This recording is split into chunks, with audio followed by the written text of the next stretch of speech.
Des corps physiques au corps numérique, quelle incidence sur la relation à un autre? Alors peut-être d'abord parler des corps à distance sociale. Donc on voit que cette crise met à l'épreuve nos différents corps vécus.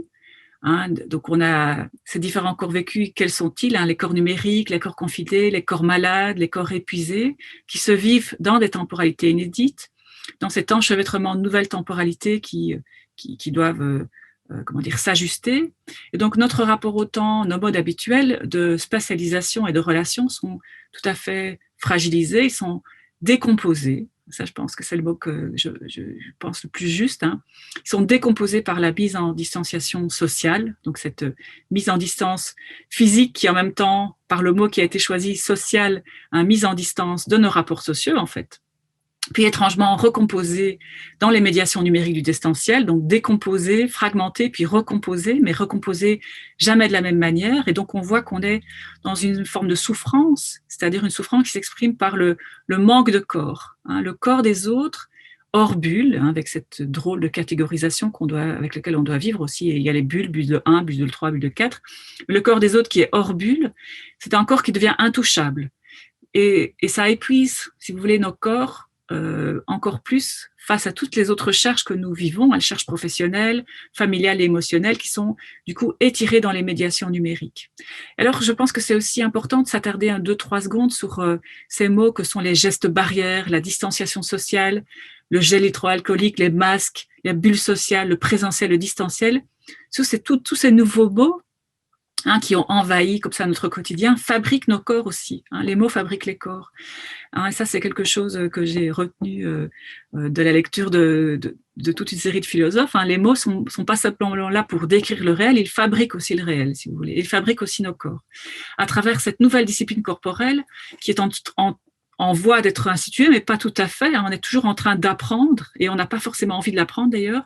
Et d'ailleurs, on est dans une difficulté de l'apprendre parce qu'on n'a pas le temps. Il y a une urgence aussi de la suspension des attitudes corporelles ordinaires qui deviennent du coup des attitudes dangereuses. S'embrasser, se serrer dans les bras devient dangereux, devient un comportement suspect. Et on voit qu'on est aussi dans un retard de leur remplacement par d'autres qui seraient moins dangereuses. Et donc on est dans aussi, une fabrication de nos corps dans un régime du danger, de la protection et du défensif. Et donc ces corps en distance sociale résonnent aussi avec les corps, en distanciel. Donc, vous voyez qu'entre distanciation sociale et distanciel, il y a, si vous voulez, quelque part une continuité, parce que, le numérique a compensé le manque, entre guillemets, de présentiel. Donc, les technologies numériques, elles compressent l'espace et le temps. Donc, elles ont la capacité à la fois de produire du présent, mais dans un mode particulier. On a toute une grammaire des interactions qui doit être rejouée, réinventée, les interactions numériques. Dans tous les systèmes de visioconférence, on voit qu'on doit apprendre, fermer son micro, ouvrir sa caméra, utiliser le chat, comment on fait, est-ce qu'on montre son visage, on ne montre pas son visage.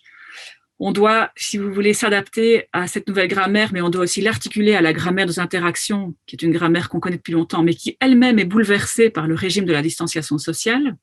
Et donc, on doit, en plus d'apprendre ce régime de la distanciation sociale, vite se fabriquer un corps numérique pour pouvoir exister, continuer à exister dans ce distanciel, ce qui provoque de la fatigue, de l'épuisement et de la précarité et des inégalités numériques aussi, évidemment, parce que tout le monde n'est pas en état de compétence numérique et tout le monde n'est pas capable d'assumer, si vous voulez, cette double grammaire. Voilà. Et donc ça, c'est, je voulais, la matérialité du numérique, elle s'exprime là aussi, quoi. Le numérique, finalement, il est tout sauf virtuel. En fait, c'est une charge très, très lourde.